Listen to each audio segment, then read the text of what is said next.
Hi, this is Zak Mir with the Bulletin Board Heroes here on Share Talk for Tuesday, the 9th of October. And starting off with Bacanora, after a hefty decline from the beginning of July, looks like the first signs of a wedge breakout here above 30 pence. Obviously, if we go back for another leg down, the theory is cancelled, but at the moment, just a first sign of a potential turnaround there. Initial target, obviously, the 50-day moving average at 44 pence.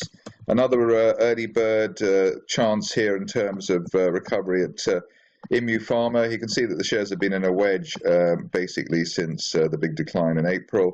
Looks as though they're bouncing along the bottom of this wedge formation here, running down towards the 10p area, or at least while we're above that. The upside here initially up to 17 within that wedge formation. Ophir Energy, a lot of people looking at this at the moment. Nothing that spectacular to add here, apart from really suggesting that 42 pence is a level to break, but you can see that really we peaked there over the last couple of months, so that is the level to break. If we do break that over the next day or two, the target then would be the 200-day moving average at 52 pence.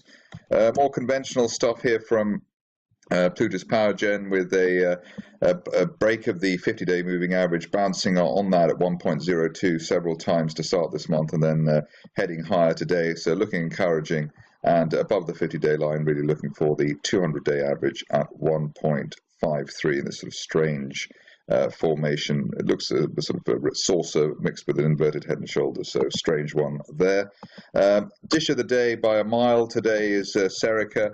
Interesting that we've had effectively a handbrake turn with the fall yesterday below the 50-day moving average at 82 pence, which would normally be, let's say, a sell signal. Obviously, there was the support there from the 200-day line and the floor of this rising trend channel at 75 pence, so the uptrend wasn't broken, but nevertheless quite a spectacular turnaround today. It will be interesting to see whether we can hold above the previous resistance of September at 99 pence. Above that, looking for quite a swift move towards the top of the overall rising trend channel from March at £1.20.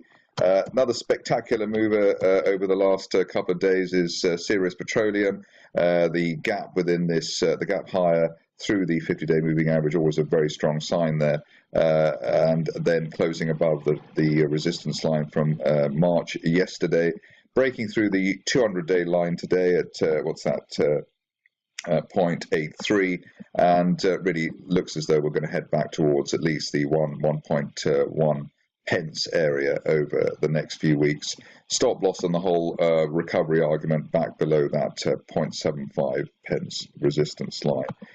New name for the Bulletin Board Heroes comes in the form of a Tasty, where we've got a triangle break above the 50-day moving average at 16.46.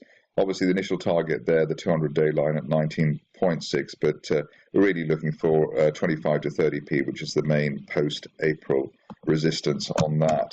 And a final stock for the day, and an early bird opportunity.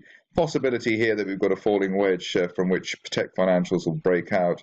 Obviously, after the rather painful declines since February, one will probably be looking for an end-of-day close or weekly close above the 50-day moving average of 5.94 pence as confirmation that the shares could then head back towards 15 pence. Obviously, stop loss there back below 4 pence for risk management purposes. That's it from me. There's more updates at the same time tomorrow.